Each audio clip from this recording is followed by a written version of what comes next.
Hola, buenos días, bienvenidos a SRI Media, un nuevo encuentro informativo. Hoy es el Día Mundial de la Púrpura, que técnicamente se dice Día Mundial de la Púrpura, a ver si lo digo bien, trombocitopénica, trombótica adquirida, en las siglas en inglés ATTP. Como digo, hoy es 27 de septiembre, Día Mundial de la Púrpura, que se celebra cada año, el tercer sábado de septiembre. Y siempre aquí hacemos un encuentro informativo, lo que tratamos es de visibilizar, contar y explicar las demandas actuales de las pacientes que tienen este tipo de coagulopatía y hablar también de algún tipo de avance, de desarrollo y de, bueno, en qué momento nos encontramos en este año 2023. Y de todo esto vamos a hablar con Daniel Aníbal García. Buenos días, Dani. Hola, ¿qué tal? ¿Cómo estás? Daniel, como saben, es presidente de FEDEMO, que FEDEMO es la Federación Española de Hemofilia. Y también está con nosotros, y que es un lujo, siempre contar con la doctora Cristina Pascual Izquierdo. Buenos días, Cristina. Muy buenos días, encantadísima de estar aquí con vosotros. Ella es la jefa de sección del Servicio de Hematología y Hemoterapia del Hospital Universitario Gregorio Marañón de Madrid y además profesora de la Universidad Complutense también de Madrid. Día Mundial. Dani, ¿cuál es el objetivo de este año, del año 2023? Cada año hay que buscar un objetivo diferente. Más que el Día Mundial, nosotros hablamos ya de la Semana de las Púrpuras, ¿no? Porque las púrpuras es un conjunto de enfermedades muy amplias que tiene en una de ellas, que es la PPTA, su día concreto, que es este, como has dicho, tercer sábado de mes, ¿no? Pero digamos, esto lo enmarcamos dentro de esta Semana de las Púrpuras, en la que intentamos pues concienciar a la sociedad de esta familia de enfermedades que quizás solo comparte una cosa, como es el nombre púrpura, pero que quizás tenemos que hacer concienciación. Y respecto de la PPTA, que es la que nos tiene hoy aquí ocupados, pues principalmente hacerla pública, hacerla conocer y que la sociedad sepa que existe, que es una patología rara, ultra rara, pero lo que siempre me gusta decir, que es una urgencia hematológica médica, o sea que es una enfermedad que debe ser diagnosticada precozmente y tratada precozmente. ¿Y eso se cumple, Dani? Es decir, ¿se está tratando precozmente y abordando precozmente esta coagulopatía? Bueno, tenemos que reconocer que ha habido avances muy sustanciales, y estos avances muy sustanciales tienen dos culpables, y permíteme que lo diga así. Una es la Sociedad de Hematología y Hemoterapia y Trombosis y Hemostasia, y otra la de Medicina de Urgencias, que han trabajado muy intensamente en que esta enfermedad ultra rara no sea ultra desconocida, sino que es una enfermedad ultra rara y cada vez más desconocida. Que haya avances significativos no quiere decir que la situación sea perfecta, pero sí creo que hay que reconocer que ha habido avances muy sustanciales.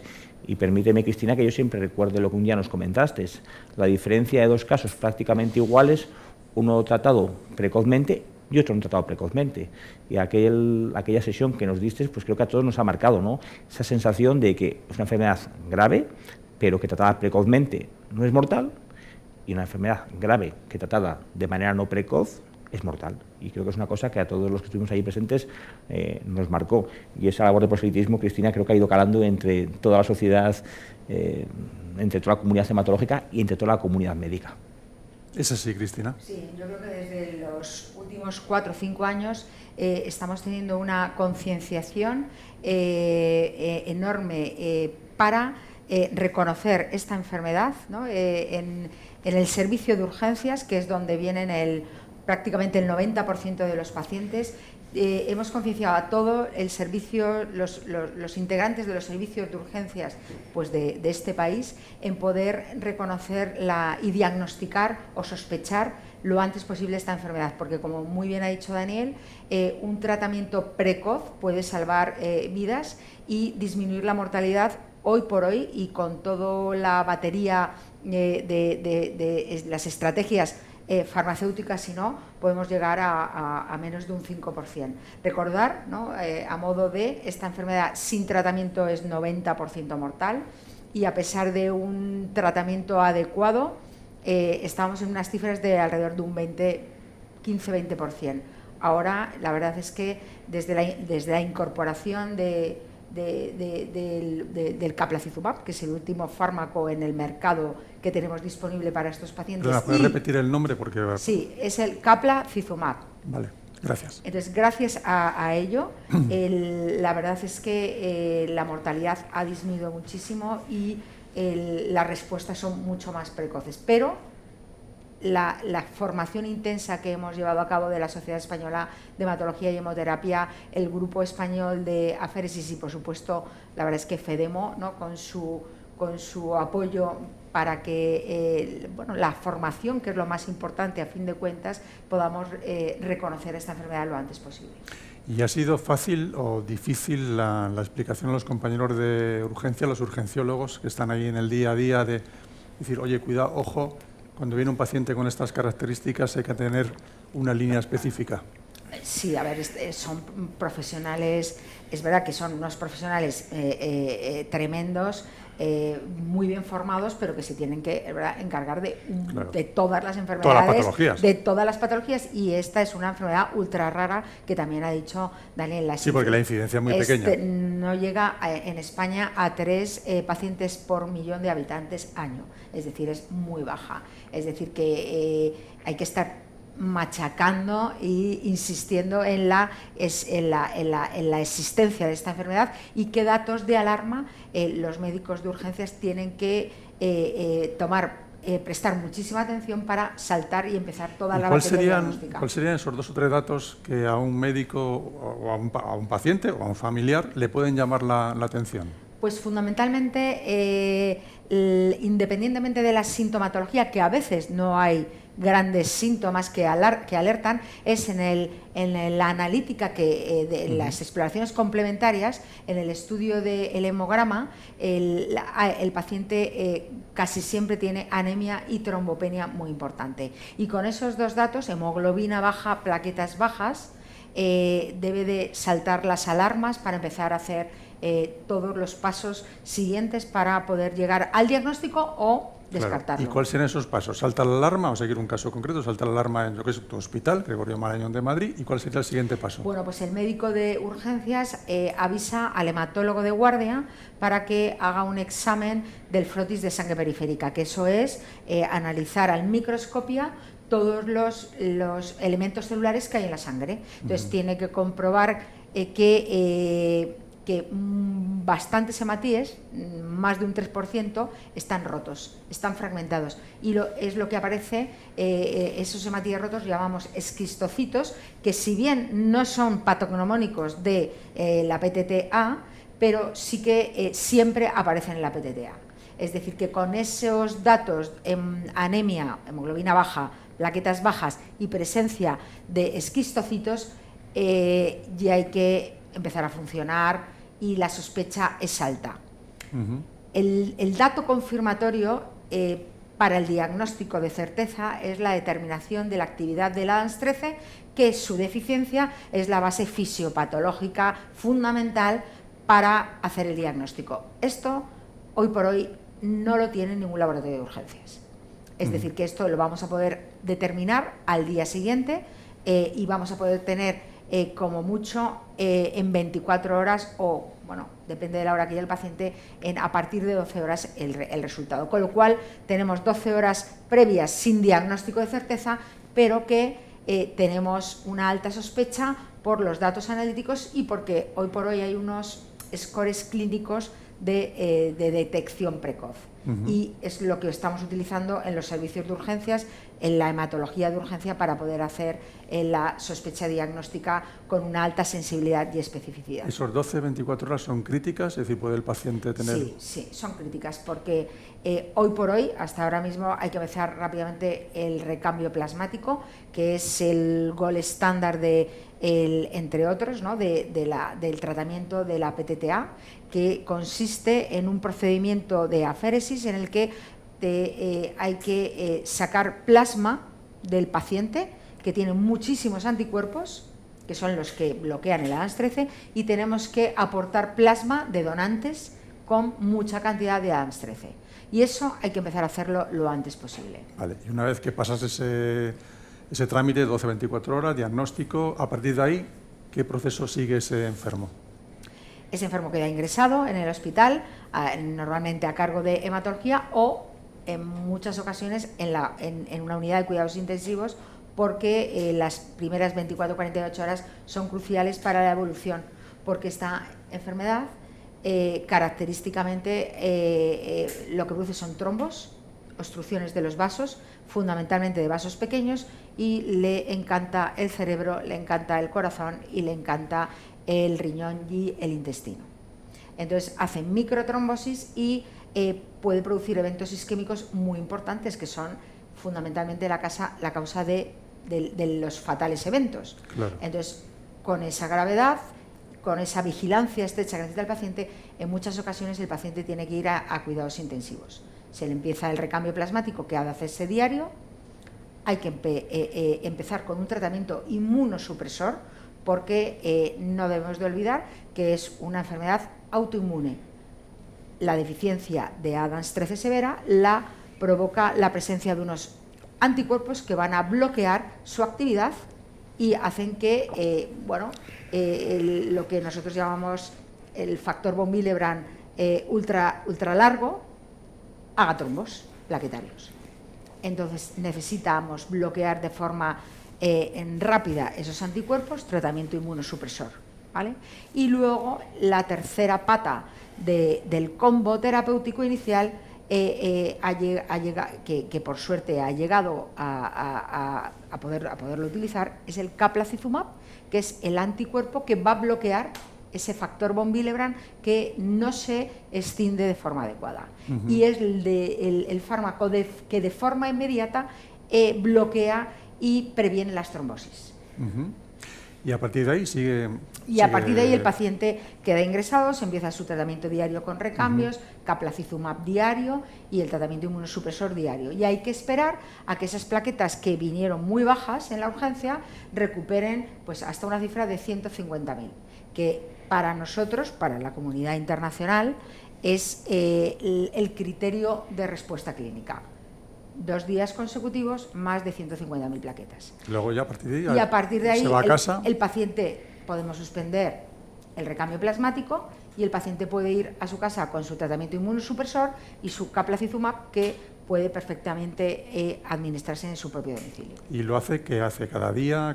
Diariamente tiene que tomarse su prednisona o metilprednisolona diario, que nosotros ya nos encargamos en las visitas posteriores, que en la consulta externa tienen que ser muy frecuentes para vigilar al paciente de cerca. Hacemos un tapering hasta que lo conseguimos disminuir, que siempre nos gusta antes de las 8 semanas, y el caplacizumab deberíamos de mantenerlo hasta que el Adams 13, la actividad de Adams 13 superara el 20%.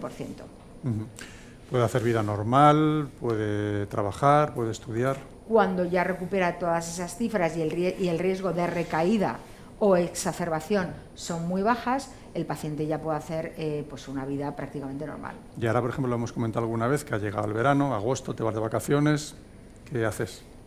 En un paciente que está... no entiendo muy bien tu pregunta. No, cuando ya haces tu vida normal, ese paciente sigue un tratamiento, ¿no? Bueno, probable, pero es temporal. Es temporal. O sea, estos pacientes no son pacientes crónicos, Sí. Son pacientes crónicos desde el punto de vista que se quedan enganchados a un circuito de consulta hematológica, pero el tratamiento es, digamos, limitado hasta que recupera las cifras y tenemos controlada la enfermedad autoinmune.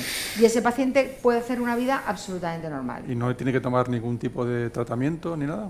En principio, no. No. Solamente tiene que venir a nuestra consulta cuando le decimos, y que obviamente en vacaciones, pues si el paciente tiene y lo permite su estado, pues nos adaptaremos para que pueda disfrutar de sus vacaciones perfectamente. Si vive en Madrid es un privilegiado porque tiene tu hospital, pero si vive, no sé cómo decirte, en Burgos o en Albacete...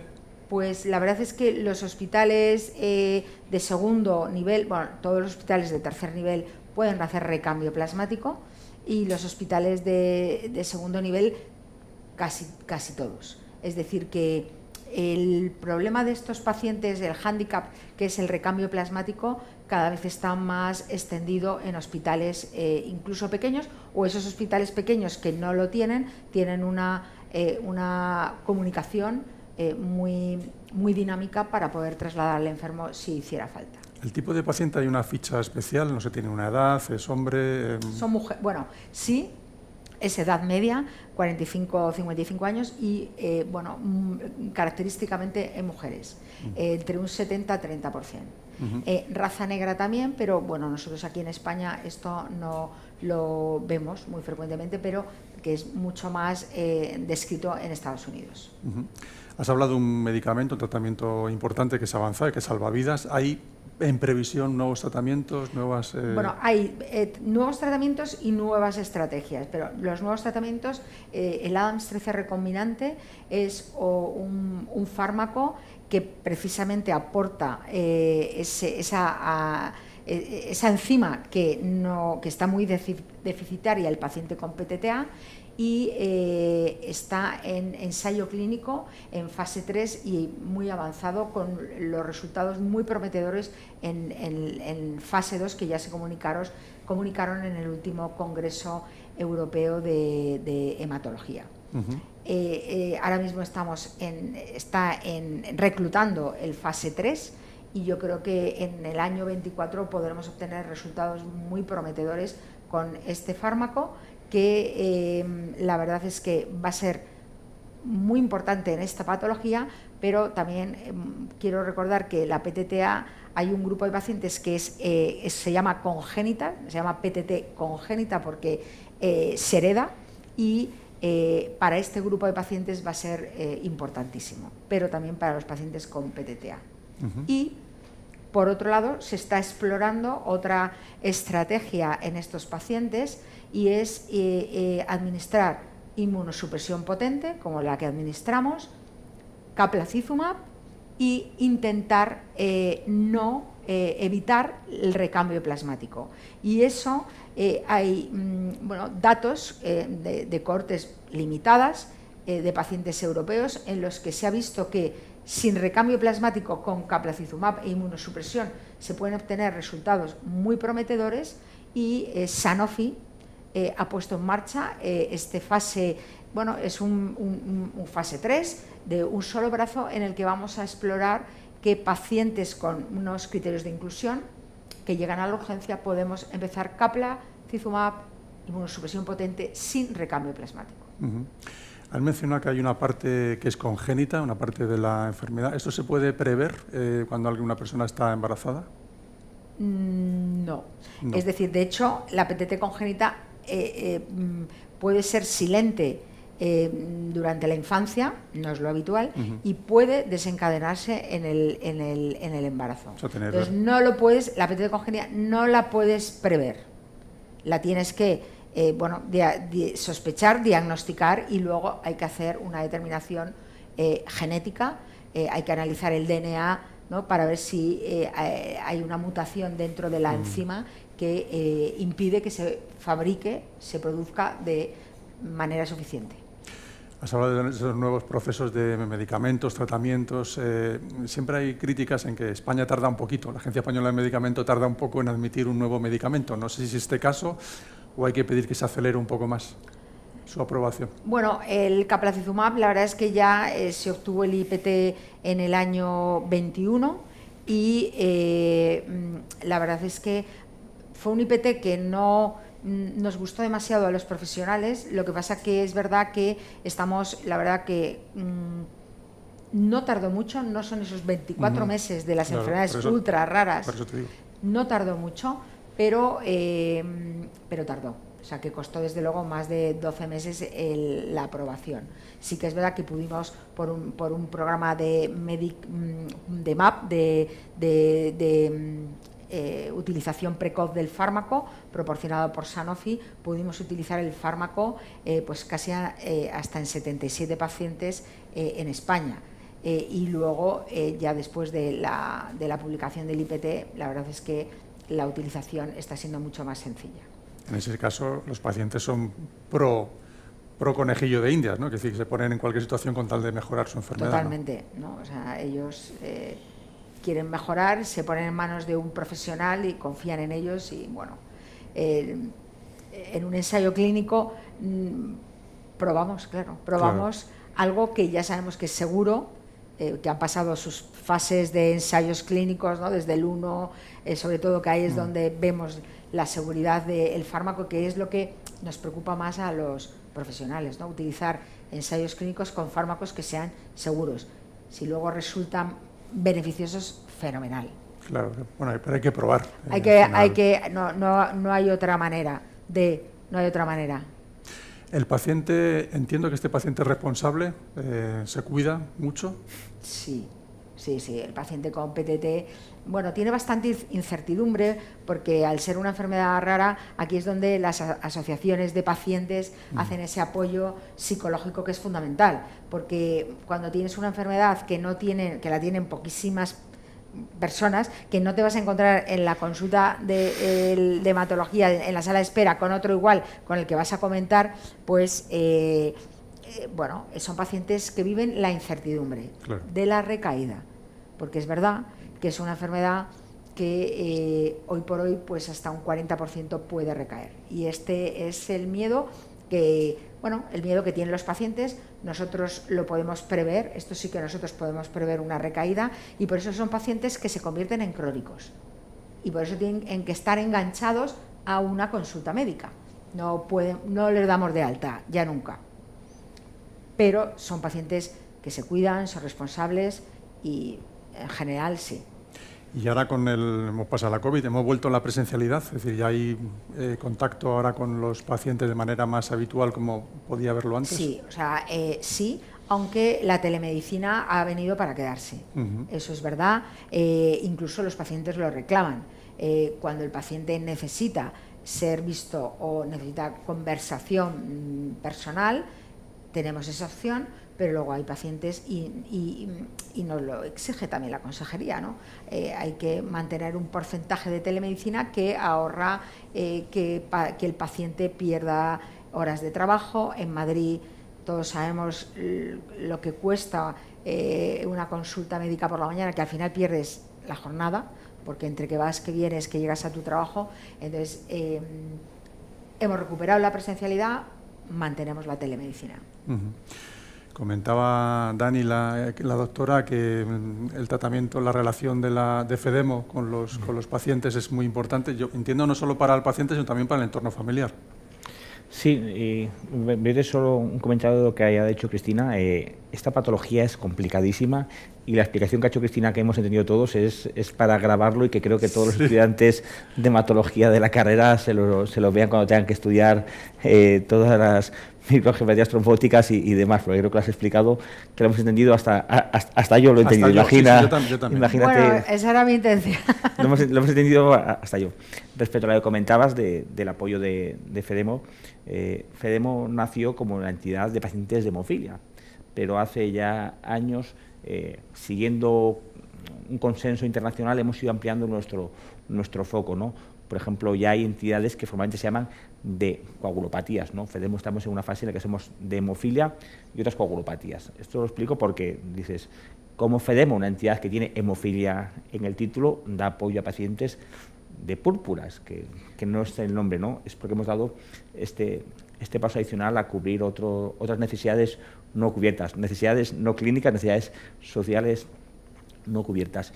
¿Y cómo hacemos el apoyo a la gente con púrpuras? Pues con un proyecto especial, que es el proyecto Púrpura, que jugamos con los colores y con el título para hacer este proyecto pintado de púrpura, en la que damos un apoyo integral psicosocial a las personas que tienen una púrpura, no solamente una PPTA, sino también pues una PTI y otras púrpuras. Y aquí lo que trabajamos es mucho cosas que han ido surgiendo, ¿no? Como el apoyo psicosocial, el control del miedo, la vuelta al trabajo, y también otra situación que a mí me preocupa mucho, que es el pequeño impacto, o no tanto cognitivo, como con ansiedad, que se ve en estos pacientes, porque es una cosa que está descrita. Los pacientes que tienen esta enfermedad pueden tener deterioro cognitivo, tienen una situación con lo que llaman ellos el mental fog, ¿no? Con una especie de humo mental, ¿no? Como que pierdes claridad y mucha ansiedad.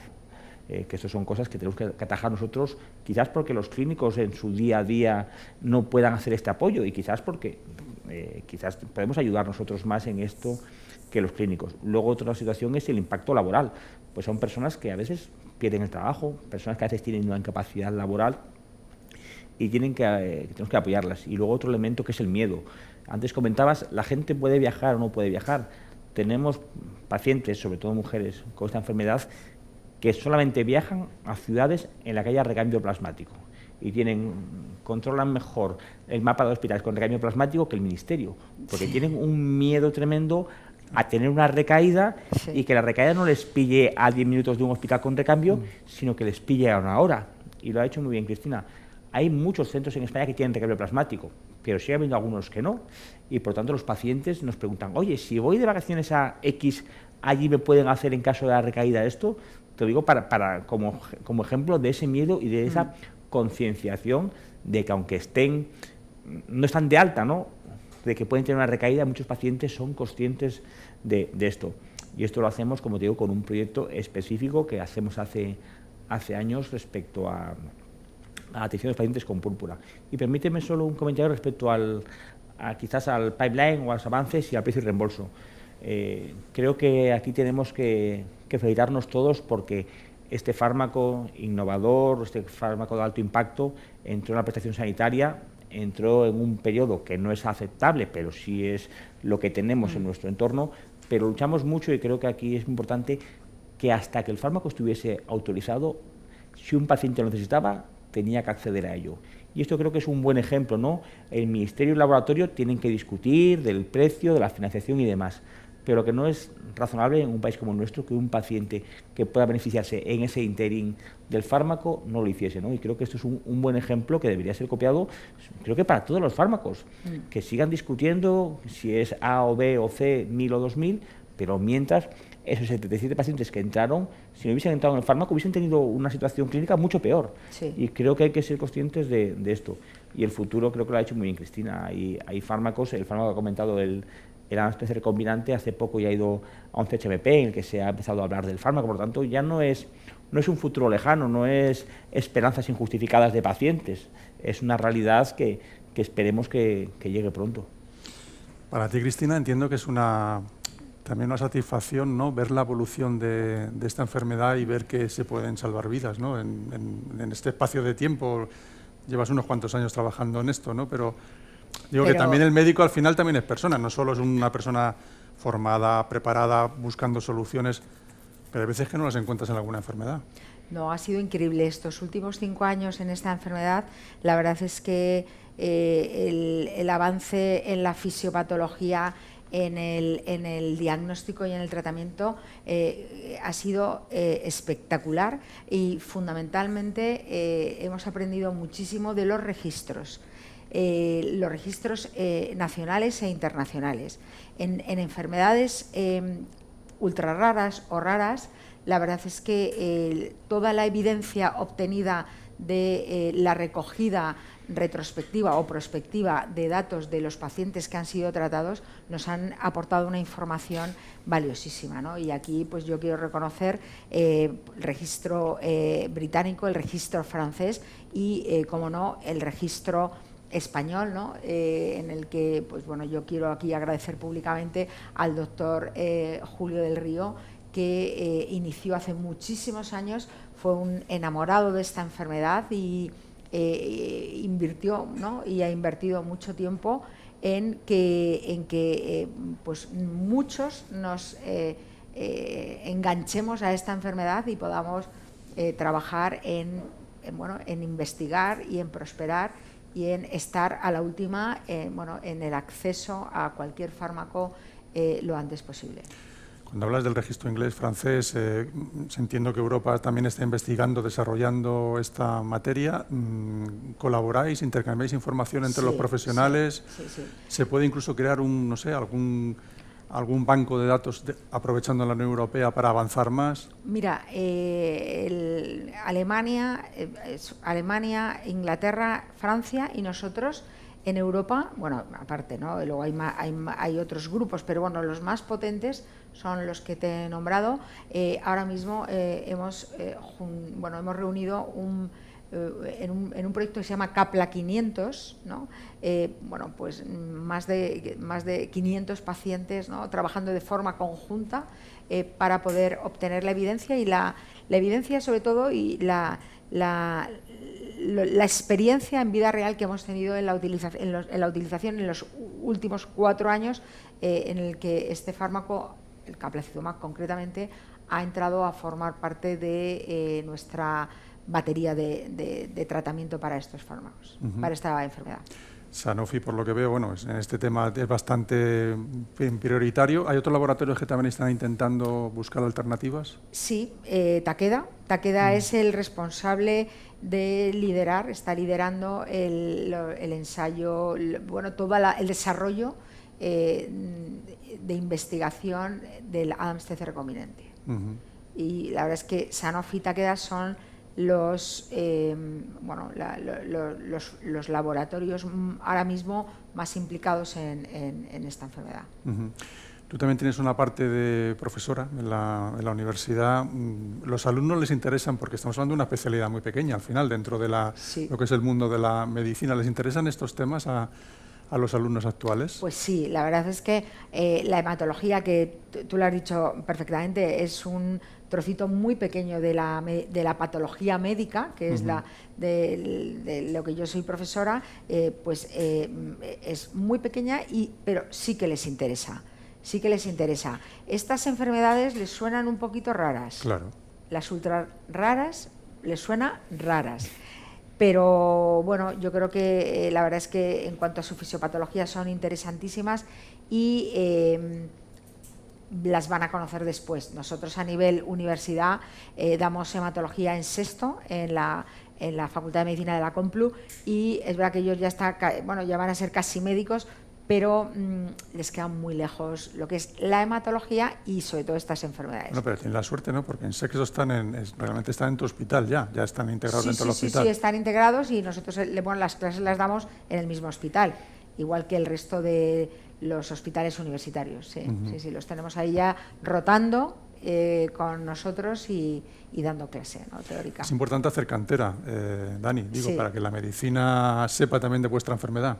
Nosotros estamos notando cómo dentro de la hematología, enfermedades como la hemofilia, como las púrpuras, que hace años quizás no estaban de moda, vuelven a estar de moda, ¿no? Y vuelven a estar de moda porque hay mucha investigación, porque hay mucho avance, y creo que eso se ve, ¿no?, como cuando la investigación tira de unas patologías, vuelven a estar de moda, los estudiantes ven que es interesante, ven que hay avances y se consigue. Y nosotros vemos cómo ahora hay cantera de médicos hematólogos que están interesados en la hemostasia, en la trombosis, en la hemofilia, y eso es muy importante. Y también pues creo que tiene que ver con que ya no la cantera, sino que hay un grupo relativamente grande de médicos hematólogos que tienen un prestigio nacional e internacional, ¿no? Por tanto, hay cantera, pero también hay maestros, ¿no? Y creo que es una situación para estar muy orgullosos de cómo estamos. Nosotros como pacientes, desde el punto de vista egoísta, pues queremos que haya residentes que les guste nuestra patología, queremos que haya adjuntos que les guste nuestra patología, queremos que haya un jefe de servicio que les guste, porque nosotros también nos va en ese egoísmo que seamos dentro de toda la patología médica y de toda la patología hematológica, pues un área querida y bien vista. Y creo, Cristina, que en general la sociedad de hematólogos españoles pues tiene en cariño pues a la hemofilia, a las coagulopatías, a la trombosis, a la hemostasia, quizás más que en otros países. Y creo que aquí sí es muy importante, y hace poco ha habido una discusión que ha surgido de América, pero que hay que traer a España, históricamente se decía la hematología maligna y la no maligna o benigna, ¿no? Y nosotros éramos dentro de la patología no maligna, ¿no?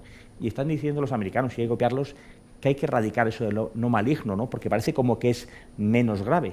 Y están planteando lo de la hematología clásica. ¿No? Porque eso de que no somos una parte de la hematología ni no maligna ni mucho menos benigna. Somos patología clásica, pero una patología que tiene mucha carga de enfermedad, que tiene mortalidad, que tiene mortalidad, con respecto, por supuesto, a la parte de la malignidad, ¿no?, que tiene que ver más, permitidme, con lo casi como con lo oncológico, ¿no?, pero con la oncomatología, ¿no? Pero la hematología clásica, voy a erradicarlo de benigna, es muy importante que sea cuidada, estudiada y reconocida. Totalmente de acuerdo. Es decir, hematología clásica requiere los mismos recursos que la hematología no clásica o oncológica, maligna. Claro. Entonces, eso, la verdad es que cada vez estamos impulsando, apoyando en la Sociedad Española de Trombosis y Hemostasia, hablando de sociedades científicas, ahora mismo somos más de 700 socios, yo ahora mismo también pertenezco a la junta directiva, y en el que ahí, bueno, estamos intentando enamorar a hematólogos jóvenes y no tan jóvenes para que les encante toda esta patología que, bueno, hemofilia, coagulopatías y luego la PTI, la PTT, enfermedades que no son malignas, pero no por no ser malignas no son ni mortales ni requieren todos esos recursos a nivel de investigación y de asistencia que la otra parte de la hematología. Y yo soy una de las luchadoras fehacientes de este tema. Hablando de recursos también, Daniel, hay que recurrir también al Ministerio y a las comunidades autónomas para que inviertan en esta enfermedad, ¿no? Creo que nosotros sabes que somos muy reivindicativos, pero en este caso creo que hay que reconocer que se ha incluido en la cartera un fármaco como es el Capla, de alto impacto económico, pero que tiene un gran impacto en el resultado de salud. Por tanto, también hay que darle las gracias y reconocer que en este caso tardaron menos de lo que tardan en otros casos. Sí. Hubo un programa de acceso precoz y creo que esto hay que agradecérselo y decirlo, que lo sigan haciendo en el futuro. Esto es muy importante. Las comunidades autónomas, pues creo que en este caso también fueron relativamente sensibles en la inclusión de este fármaco, y fueron sensibles porque se les demostró por sus clínicos cómo lo usaban y cómo se hacía falta. Esto creo que es un buen ejemplo de cómo una patología ultra rara, de alto impacto, cuando todos vamos a una, podemos construir algo bueno. Cuando los hematólogos van a una, cuando los pacientes vamos a una, cuando los hematólogos transmiten a su comunidad autónoma la necesidad, cuando nosotros transmitimos al Ministerio de las Comunidades Autónomas nuestras necesidades, somos capaces de, junto con la industria, construir algo bueno, ¿no? Y creo que hay que reconocerlo. ¿Y qué decimos? Para el futuro, que es un futuro no muy lejano, que sigamos por el mismo camino. Y yo creo que lo vamos a conseguir. Hoy vengo con de buen mood. Creo que vamos a conseguir que en el futuro la innovación terapéutica siga por este camino. ¿Y cuál es el límite? Pues no nos ponemos límites. Lo comentaba Cristina antes. Es que se está hablando ya de nacer en cambio plasmático, cuando antes era el gol estándar. Es que no nos ponemos límites. La innovación terapéutica que va a llegar es tan disruptiva que puede cambiar hasta la base del tratamiento de una patología. Completamente. Bueno, ya estamos terminando. Una curiosidad, Daniel, hemos dicho que es el tercer sábado de septiembre y hoy es día 27. Aunque sé que es una semana dedicada a la PTTA, realmente el día es el 16 de septiembre. Es el tercer sábado de septiembre. Somos como la Semana Santa, una fiesta móvil. Que yo, que además soy bastante despistado, nunca sé cuándo es, y además siempre tengo que preguntar, porque sé que es el tercer sábado de mes, pero el tercer sábado de septiembre pasará el día y ni me acordaré. Y me vas a permitir que te cuente una curiosidad. Estos días estaba revisando una serie histórica que es Aquí no hay quien viva, y en Aquí no hay quien viva dice un personaje, Mauri, que tiene púrpura trombocitopenia trombótica adquirida. Y estoy convencido que en esa serie dijeron ese nombre porque pondrían en Google de la época enfermedades muy raras de nombre complicado, ¿no? Y creo que si somos capaces todos, dentro de 20 años la PPTA será una enfermedad ultra rara, mega complicada de explicar, pero que creo que seremos capaces de que ya no se hagan el listado de enfermedades muy desconocidas, y estaremos en el listado de enfermedades ultra raras, pero bien conocidas por la sociedad y sobre todo, muy importante, por los médicos de urgencia, que a veces creo que son una especialidad no bien tratada, una especialidad que tiene una gran carga médica, pero que sin ellos enfermedades como estas no serían diagnosticadas y tratadas. Bueno, ese es otro debate, porque los urgenciólogos quieren que sea una especialidad dentro del MIR, que no lo es todavía, y ahí están peleando, está en la materia, en teoría el Ministerio lo tiene contemplado, pero esto es otra guerra, entre comillas. Bueno, muchísimas gracias, nos quedamos con este optimismo que nos transmiten Daniel y Cristina, especialmente Cristina. Muchísimas gracias, porque de verdad da gusto escucharte tus clases magistrales de una manera tan sencilla y tan entendible para todos. Celebramos este día hoy, esta semana, como decía Daniel. Muchas gracias por seguirnos, suerte y nos vemos en un próximo encuentro.